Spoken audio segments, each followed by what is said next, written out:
Friends, Andhra Pradesh రాజకీయాలన్నీ హస్తిల చుట్టూ తిరుగుతున్నాయా?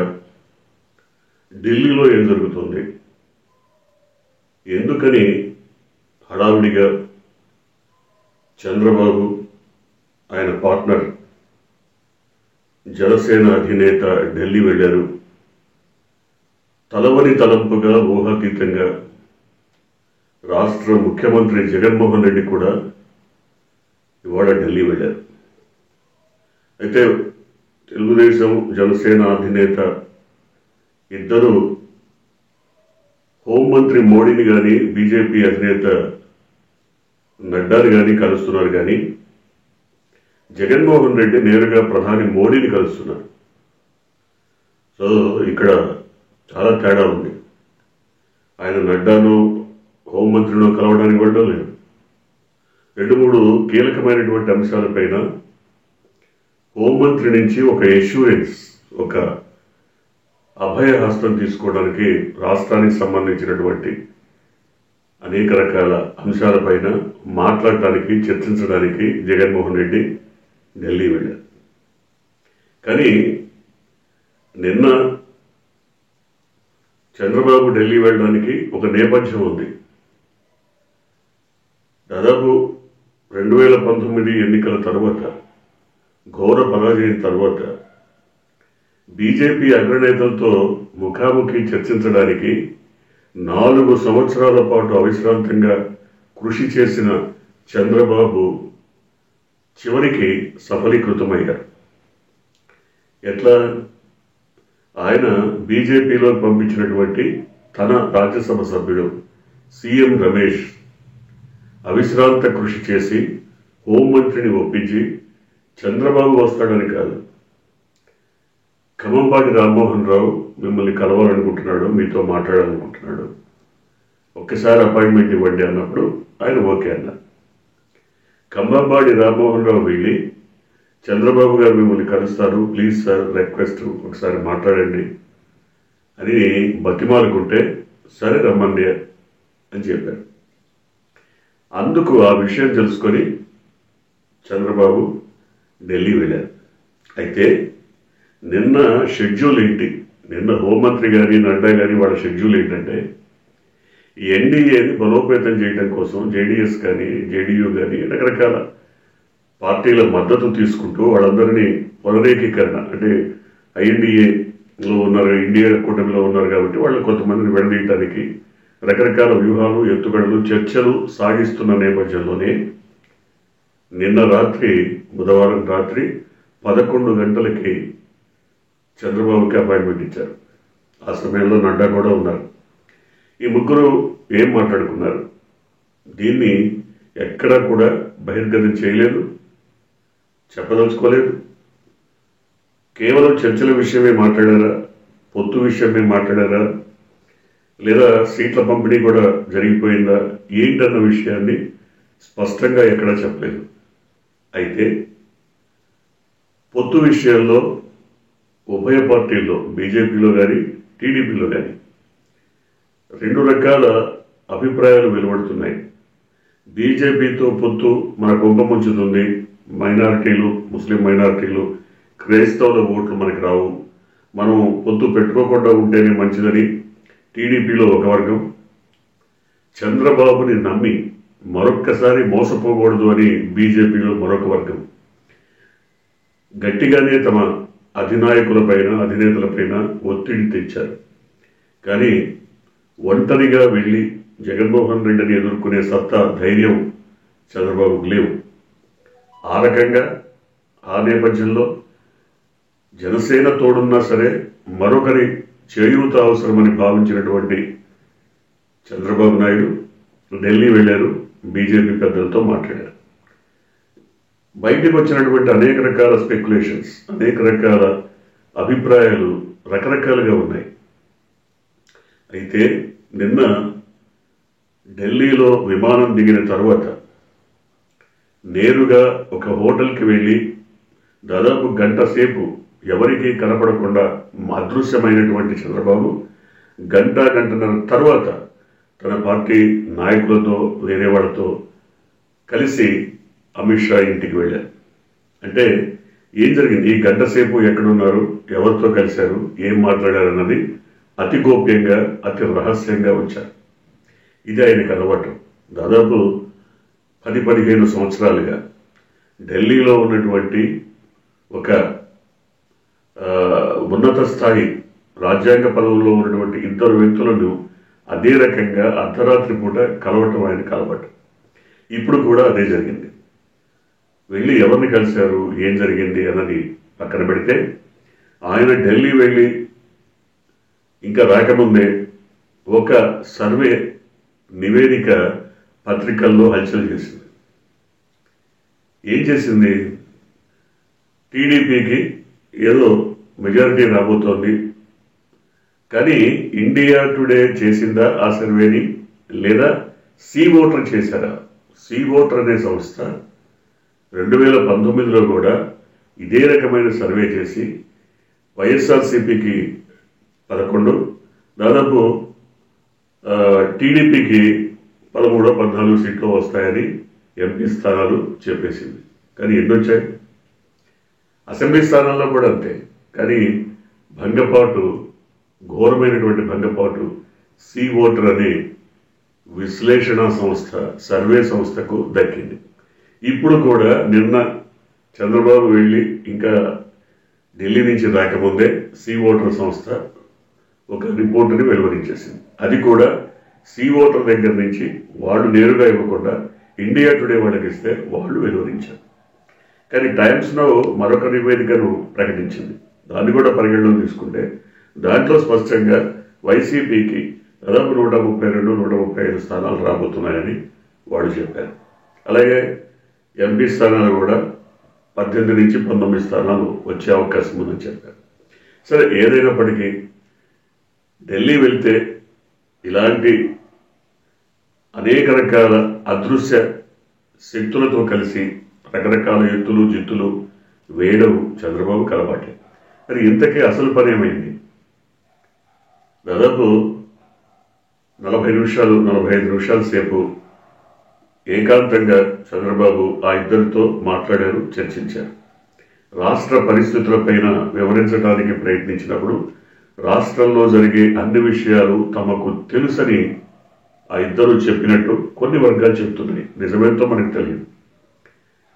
ఈలోగానే పొత్తుల విషయం వచ్చినప్పుడు, పొత్తు లేదా సీట్ల పంపిణీ విషయానికి వచ్చినప్పుడు ఎంపీ స్థానాలు కనీసం 8 ఎంపీ స్థానాలు, 25 పార్లమెంట్ స్థానాలు కావాలని బీజేపీ కోరినట్టు, దానికి సుముఖంగా లేనటువంటి చంద్రబాబు 7 ఎంపీ స్థానాలు, అట్లాగే ఒక 8-10 వరకు అసెంబ్లీ స్థానాలు ఇవ్వడానికి సిద్ధపడినట్టు వాళ్ళకి తెలియజేసినట్టు వార్తలు వస్తున్నాయి. అంటే ఒక 7 బీజేపీకి ఇస్తే మరొక 3 జనసేన పార్టీకి ఎంపీ స్థానాలు ఇస్తే టోటల్గా 10 ఎంపీ స్థానాలను వదులుకున్నట్టు అవుతుంది. అలాగే 10 దాదాపు అసెంబ్లీ స్థానాలని బీజేపీకి ఇస్తే మరొక 20 వరకు జనసేనకి ఇవ్వాల్సి ఉంటుంది. టోటల్గా ఒక 30 వరకు త్యాగం చేయాల్సి ఉంటుంది.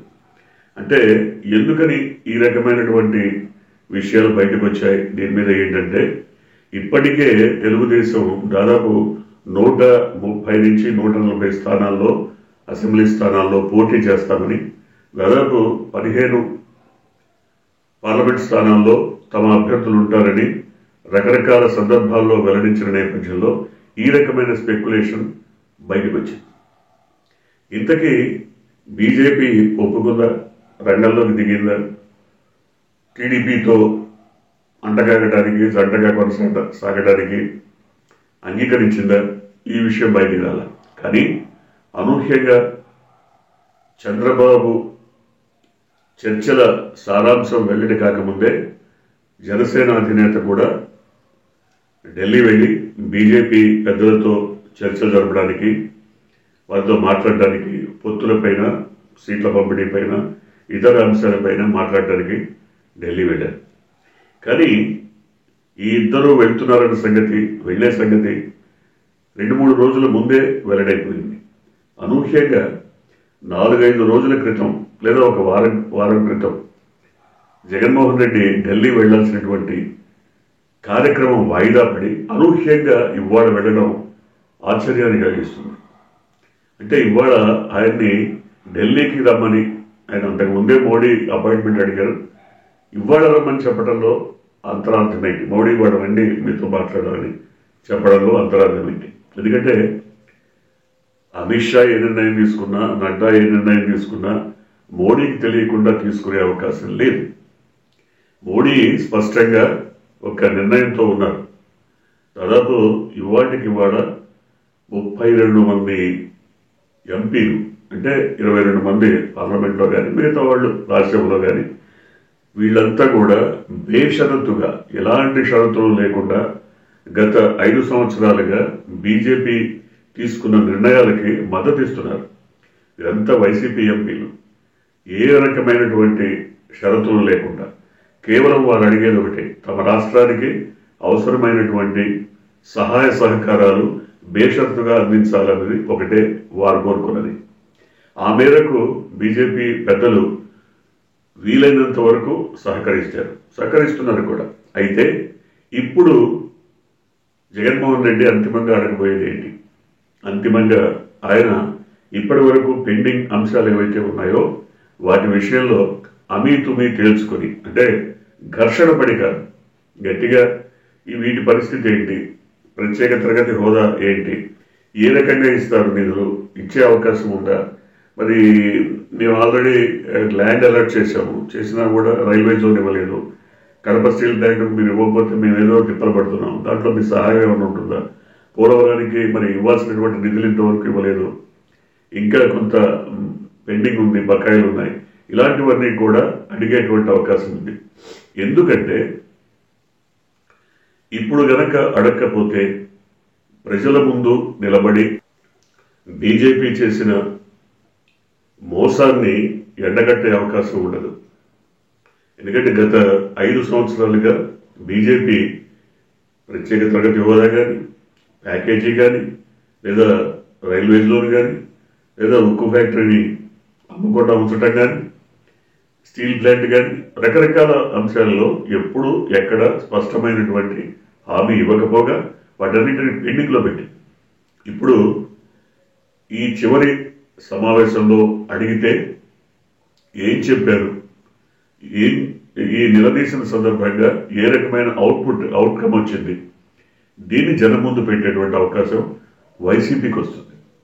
ఎందుకంటే ఈ రకమైనటువంటి ధోరణి ప్రదర్శిస్తున్న బీజేపీతో టీడీపీ అంటగాగింది అంటే రాష్ట్ర ప్రయోజనాలను తాకట్టు పెట్టింది ఎవరు, తాకట్టు పెడుతున్నది ఎవరు? ఇదే వ్యక్తి, ఇదే చంద్రబాబు నాయుడు 2018-19 సంవత్సరాల్లో బీజేపీని తిట్టకుండా అసలు రాష్ట్రానికి మట్టి నీళ్లు తప్ప ఏమిచ్చాడని వాదించి వ్యక్తిగత హరణం కూడా చేసి తనకున్నటువంటి కక్షను తీర్చుకున్న చంద్రబాబు నాయుడు ఇప్పుడు పొత్తుల కోసం వెంపర్లాడి మళ్లీ పొత్తు పెట్టుకోవడం జరిగింది. ఒకవేళ పొత్తు జరిగితే దీని మీద ప్రజల అవసరాలేంటి, ప్రజావసరాలేంటి, ప్రజల కోటకూడే మేలేంటి? రాజకీయంగా చంద్రబాబుకి మేలు చేసి ఉండొచ్చు, కానీ రాష్ట్ర ప్రజలకు వరగూడే మేలేంటి? మేలు లేకపోగా బీజేపీ తన స్టాండ్ని ఎక్కడా వదులుకోలేదు. ప్రత్యేక తరగతి హోదా ఇవ్వలేదు, అట్లాగే రైల్వే జోన్ వదలుచుకోలేదు, ఇవ్వలేదు, అట్లాగే ఉక్కు స్టీల్ ఫ్యాక్టరీని అమ్మేసింది. ఇట్లా రకరకాల అంశాలను రేపు జనం ముందు తీసుకురావాలి, ప్రజల ముందు పెట్టాలి. టీడీపీ ద్వంద్వ వైఖరిని ఎండగట్టాలి అంటే స్పష్టంగా ఈ చివరి సమావేశంలో అయినా జగన్మోహన్ రెడ్డి మోడీతో సంప్రదించాలి, మాట్లాడాలి, డిమాండ్ చేయాలి.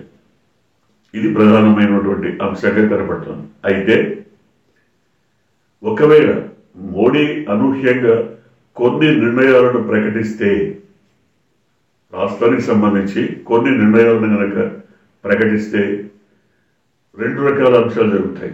ఒకటి, రాజకీయంగా టీడీపీతో కానీ జనసేనతో కానీ పొత్తున్నప్పటికీ ప్రభుత్వ పరంగా బీజేపీ వైఎస్ఆర్సీపీ సహకారాన్ని మర్చిపోదు, సహకారం కొనసాగుతూనే ఉంటుంది అని తెలియచెప్పాలన్నది మోడీ అభిప్రాయం కావచ్చు. అంటే రాజకీయంగా ఏదో ఎత్తులు పొత్తులు జిత్తులు ఇవన్నీ ఉంటాయి, వాటన్నింటినీ వదిలేయండి. కానీ ప్రభుత్వ పరంగా వైసీపీ ప్రభుత్వానికి తాము సహకరిస్తాము. ఎందుకంటే 5 ఏళ్ల పాటు వైసీపీ ఎంపీలు రాజ్యసభలో కానీ లోక్సభలో కానీ బేషరతుగా తాము ఏ నిర్ణయం తీసుకున్నా దానికి మద్దతు ఇచ్చినందువల్ల దానికి కృతజ్ఞతగా, దానికి కొనసాగింపుగా రేపొద్దున టీడీపీ అలయన్స్లోకి వెళ్ళినా బీజేపీ గెలుస్తామన్న నమ్మకం లేదు. ఎందుకంటే దక్షిణాదిలో భంగపాటు బీజేపీని కలవరపరుస్తోంది, చాలా రకాలుగా భంగపడింది. ఇప్పుడు బీజేపీకి ఒక స్లోగన్ కొత్తగా పెట్టుకుంది. దాదాపు 29 రాష్ట్రాల్లో రాష్ట్రానికి ఒక ఎంపీ అయినా బీజేపీ ఎంపీ ఉండాలి అన్నది వాళ్ళ నిర్ణయం. అందువల్ల టీడీపీతో పొత్తు పెట్టుకొని ఒక ఎంపీ అయినా గెలిపించుకోవాలి, ఒక 10 సీట్లు ఇస్తే దాంట్లో ఒక్కడైనా గెలిపించుకోవాలి గట్టిగా అన్నది ఒక అభిప్రాయం కావచ్చు. కానీ అంత మాత్రాన అవుట్ రైట్గా టీడీపీతో కొనసాగుతారా, వైసీపీతో వైరం తెచ్చుకుంటారా అంటే తెచ్చుకోకపోవచ్చు. కానీ ఏం జరగబోతోంది, ఏం జరిగింది, ఈ వివరాలన్నీ మరి చంద్రబాబు కానీ లేదా జనసేన అధినేత కానీ ఢిల్లీ నుంచి వచ్చాక వారి ఇద్దరి ఉమ్మడి సమావేశం చర్చల అనంతరం బయటపెట్టేటువంటి అవకాశం ఉంది. అలాగే బీజేపీ కనుక ఒకవేళ పొత్తులోకి వెళ్ళదలుచుకుంటే రాష్ట్ర పార్టీ నాయకురాలని పిలిచి ఆమెతో కూడా మాట్లాడి ఎన్ని సీట్లు తీసుకోవాలి, ఎవరెవరు మన అభ్యర్థులుగా ఉంటారు, ఇట్లాంటివన్నీ చర్చించే అవకాశం కూడా ఉంది. అయితే ఊహాగానాలు మాత్రమే సాగుతున్నాయి తప్ప నిర్దిష్టమైనటువంటి సమాచారం ఢిల్లీ పర్యటనకు సంబంధించి టీడీపీ అధినేత కానీ జనసేన అధినేత కానీ ఏ రకమైన నిర్దిష్టమైన సమాచారం బయటికి వెల్లడి కాలేదు. వచ్చినవన్నీ ఊహాగానాలే. చూద్దాం ఏం జరగబోతుందో.